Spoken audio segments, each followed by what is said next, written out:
বাড়িতেই যদি আপনারা রেস্টুরেন্টের মতো মাশরুমের এই ডিশটা বানিয়ে নিতে চান, তাহলে রেসিপিটা আপনারা ফলো করতে পারেন। বানানোর প্রসেসটা দেখবেন একদম সহজ, আর টেস্টও কিন্তু অসাধারণ হয়। একদম সব ঘরে থাকা উপকরণ দিয়ে এটা আপনারা ইজিলি বানিয়ে নিতে পারবেন। আর রেসিপিটা বানানোর জন্য অবশ্যই থাকবে অনেক টিপস অ্যান্ড ট্রিক্স।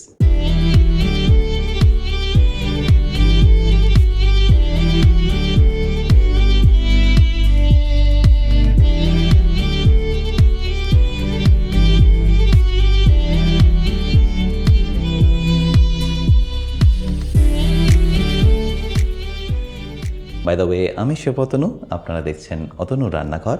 আর আজকে আমাদের রেসিপি মাশরুম মাটারের। তাহলে এই রেসিপিটা বানানোর জন্য আমি এখানে সর্বপ্রথম নিয়ে নিয়েছি 300 গ্রাম মাশরুম। আমি এখানে রেগুলার বাটন মাশরুম নিয়ে নিয়েছি। এই মাশরুমগুলো আপনারা মার্কেটে ইজিলি পেয়ে যাবেন। আর বাজার থেকে কিনে আনার পরে এটাকে আপনাদের কীভাবে ক্লিন করতে হবে সেটাও দেখে নিন। তার জন্য প্রথমে আমি এই মাশরুমগুলোকে একটা বড় বোলের মধ্যে ট্রান্সফার করে নিচ্ছি। আর তারপর এর মধ্যে দিয়ে দিচ্ছি 2 চা চামচ ময়দা।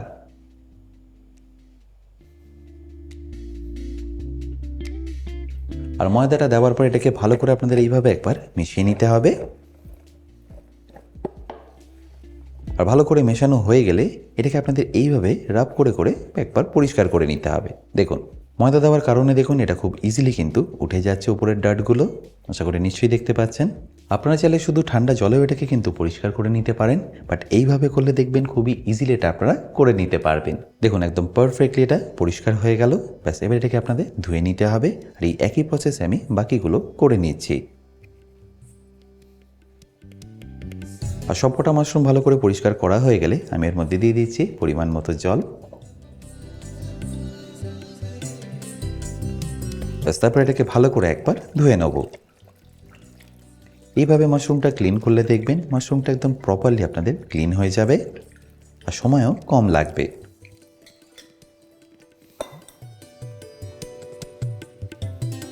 দেখুন, মাশরুম একদম প্রপারলি ক্লিন হয়ে গেছে।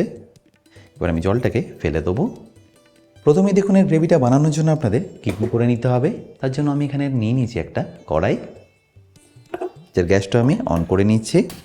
আর গ্যাসটা অন করে আমি তার মধ্যে দিয়ে দিচ্ছি 2 থেকে 3 চা চামচ সাদা তেল। তারপর তেলটাকে একবার ভালো করে গরম হতে দিন। আর যখনই দেখবেন তেলটা ভালো করে গরম হয়ে গেছে, তখন এখানে দিয়ে দিন পেঁয়াজ। আমি এখানে 2টো মিডিয়াম সাইজের পেঁয়াজকে পাতলা করে কেটে ব্যবহার করলাম। তারপর হাই ফ্লেমে এটাকে ভালো করে ভেজে নেবো যতক্ষণ এটা একদম লাল লাল হয়ে ভাজা হয়ে যাচ্ছে।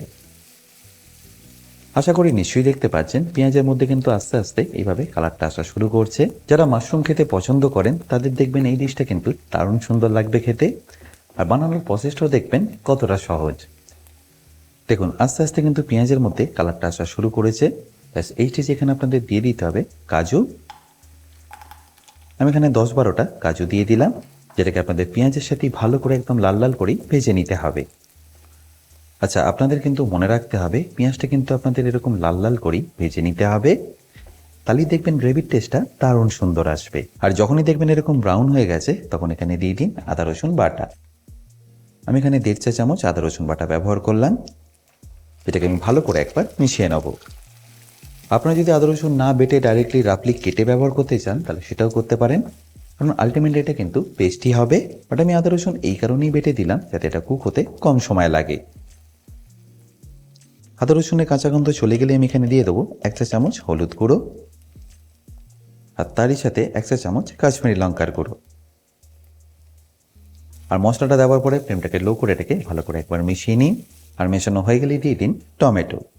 আমি এখানে 3টে টমেটোকে একদম পাতলা করে স্লাইস করে ব্যবহার করলাম। আর আপনারা চাইলে টমেটোটাকে রাফলি কেটেও কিন্তু ব্যবহার করতে পারেন। আর টমেটোটা দিয়ে দেওয়ার পরে আমি এখানে দিয়ে দেবো স্বাদ মতো নুন।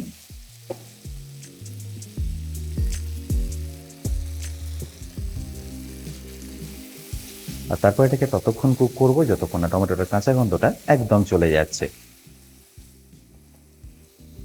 আর এই টমেটো যতক্ষণ কুক হচ্ছে ততক্ষণ আমি এখানে মাশরুমটাকে আপনাদের কেটে দেখাচ্ছি।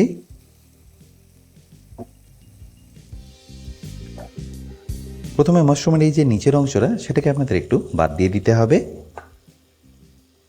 এই নিচের পার্টটা আমি এই কারণেই বাদ দিচ্ছি, কারণ এর মধ্যে দেখুন ফাইবারের পরিমাণটা অনেকটাই বেশি, সেজন্য এটা কিন্তু প্রপারলি কুক হয় না। তাই এটা আপনারা চাইলে ফেলে দিতে পারেন বা চাইলে স্টকেও এটা ব্যবহার করতে পারেন। ব্যাস তারপর আপনারা মাশরুমটাকে 1/2 বা 1/4 করে কেটে নিতে পারেন। আমি এখানে 1/2 করেই কেটে নিলাম। আর যদি এরকম বড় সাইজের মাশরুম হয় সেক্ষেত্রে আপনি এটাকে 1/4 করেও বা 1/8 করেও কেটে নিতে পারেন। এবারে একইভাবে আমি বাকি মাশরুমগুলো কেটে নিচ্ছি।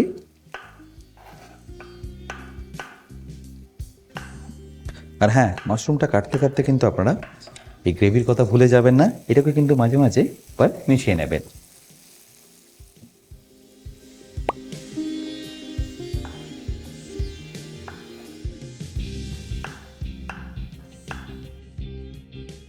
তাহলে এখানে সবকটা মাশরুম আমার কাটা হয়ে গেল। আর মাশরুমটা কাটতে কাটতে দেখুন টমেটোটা এখানে কিন্তু পারফেক্টলি কুক হয়ে গেছে আর এর কাঁচা গন্ধটা একদম চলে গেছে।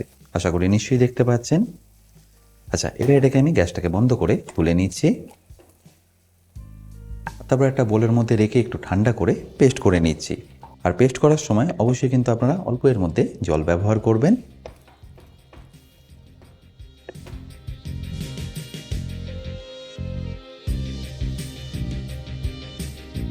এবারে একই কড়াইতে আমি ফ্লেমটা আবার অন করে নেব। আর তারপর এর মধ্যে দিয়ে দেবো অল্প একটু বাটার। আপনারা বাটারের পরিবর্তে এখানে কিন্তু অল্প তেলও ব্যবহার করতে পারেন, বাট বাটারটা দিয়ে দিলে স্বাদটা একটু ভালো আসে। আর বাটারটা যখনই দেখবেন ভালো করে মেল্ট হয়ে গেছে তখন এখানে দিয়ে দিন গোটা জিরে। আমি এখানে 1 ছোট চা চামচ গোটা জিরে ব্যবহার করলাম। আর সেটাকে একবার ভালো করে মিশিয়ে নিয়ে দিয়ে দেবো এখানে 2 চামচ রসুন কুচি। আর তারপর যা 10 সেকেন্ড মতো ভেজে নিই দিয়ে দেবো এখানে মাশরুমগুলো।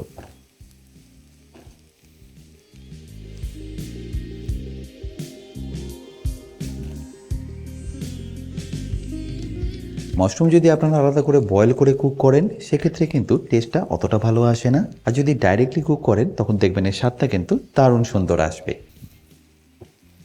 আর মাশরুমগুলো দেওয়ার পরে ফ্লেমটাকে হাই করে এটাকে আপনাদের ভালো করে একবার মিশিয়ে নিতে হবে। আর এই সময় আমি এখানে দিয়ে দিচ্ছি ঝালের জন্য কাঁচা লঙ্কা কুচি। আপনারা যেরকম ঝাল খেতে পছন্দ করবেন সেই অনুযায়ী এখানে কিন্তু কাঁচা লঙ্কাটা দিয়ে দেবেন। মাশরুমটা কুক করার সময় প্রথম 1 মিনিট কিন্তু আপনারা কোনো রকম নুন দেবেন না এর মধ্যে। একদম হাই ফ্লেমে এইভাবে কুক করতে থাকবেন। তারপর যখনই দেখবেন মাশরুম থেকে এইভাবে জলটা ছাড়া শুরু করছে ঠিক সেই স্টেজে আপনাদের এখানে দিয়ে দিতে হবে নুন আর কিছু মশলা। নুন দেওয়ার পরে আমি এখানে দিয়ে দিচ্ছি অল্প একটু হলুদ গুঁড়ো, অল্প একটু কাশ্মীরি লঙ্কার গুঁড়ো, 1.5 চা চামচ ধনে গুঁড়ো এখানে অ্যাড করুন। আর সবশেষে দিয়ে দিন অল্প একটু গোলমরিচ গুঁড়ো। ব্যাস তারপর এটাকে ভালো করে একবার মিশিয়ে নিন। মশলাটা দেওয়ার পরে ফ্লেমটাকে আপনারা লো টু মিডিয়াম করে দিন। আর 1 থেকে 1.5 মিনিট এইভাবে এটাকে ভালো করে মিশিয়ে নিন। দেখতেই পাচ্ছেন মাশরুমগুলো এখানে কিন্তু এখন পারফেক্টলি কুক হয়ে আসছে। আর তারই সাথে জলটাও ছেড়ে দিচ্ছে আর মশলাটাও কিন্তু পারফেক্টলি কুক হচ্ছে। এটা আপনাদের মোটামুটি 1 থেকে 1.5 মিনিট কুক করে নিতে হবে এইভাবেই। আর তারপর যখনই দেখবেন মাশরুমটা প্রায় 80 to 90% মতো কুক হয়ে গেছে তখন এখানে দিয়ে দিন আগে থেকে পেস্ট করে রাখা গ্রেভিটা।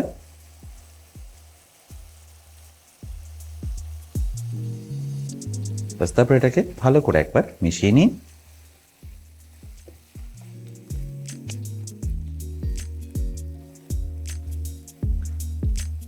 আর গ্রেভিটা দেওয়ার পরে ফ্লেমটাকে একদম লো করে 1 থেকে 1.5 মিনিট এইভাবে আপনাদের এটাকে ভালো করে মিশিয়ে কুক করে নিতে হবে। আর চাইলে এটাকে আপনারা কিন্তু লো ফ্লেমে একটু ঢাকা দিয়ে এটাকে কুক করে নিতে পারেন।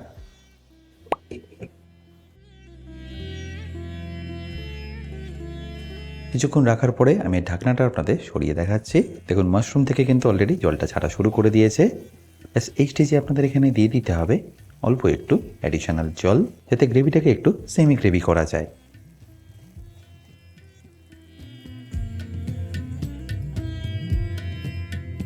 অল্প একটু জল দেওয়ার পরে এটাকে আমি ভালো করে একবার মিশিয়ে নিচ্ছি। আর এই সময় কিন্তু ফ্লেমটা আপনারা মিডিয়াম টু হাই করতে পারেন।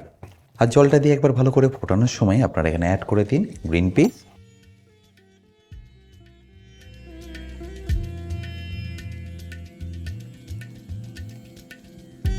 তারপর ভালো করে মিশিয়ে নিলেই রেডি আপনাদের মাশরুম মাটার। তাহলে নিশ্চয়ই দেখতে পেলেন এটা বানানো কতটা সিম্পল। আমি এখানে সেদ্ধ করা গ্রিন পিস বা ব্লাঞ্চ গ্রিন পিস ব্যবহার করলাম।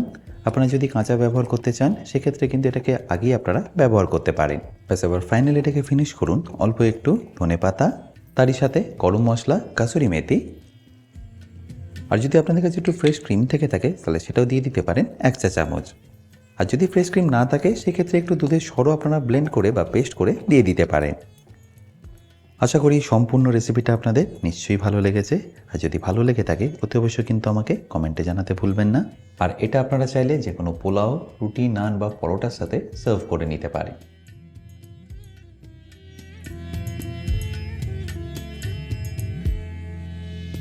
বাই দ্য ওয়ে, আমি শেফ অতনু, আপনারা দেখছিলেন অতনু রান্নাঘর। দেখা হচ্ছে আপনাদের সাথে একটা নতুন রেসিপি নিয়ে নেক্সট এপিসোডে। ভালো থাকবেন, সুস্থ থাকবেন।